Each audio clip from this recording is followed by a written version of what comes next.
Hi, I'm Dave Pienaar with Ruger Firearms, out here with Davidson's Gallery of Guns.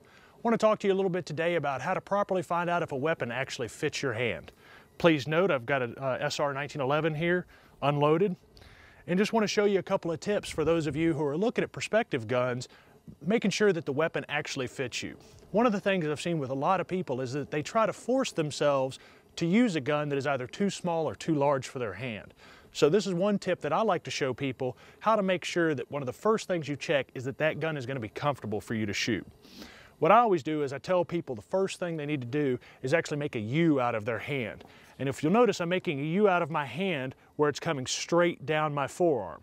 And then I will actually drop that firearm right into that U straight up, bringing that weapon right in line with my forearm, wrapping my hand around, and then I'll actually make sure that I can properly engage the trigger with either the first pad or the first joint of my trigger finger, like this.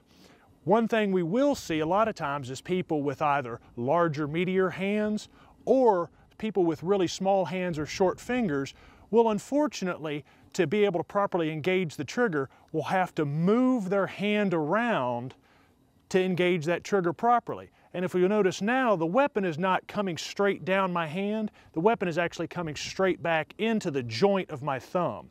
One thing we've seen is that when people start shooting a firearm, even if it's something not very powerful, but something like this 1911 45, the recoil will come back on the joint of their thumb instead of straight down their arm and into their body, causing a lot of pain after just a few rounds.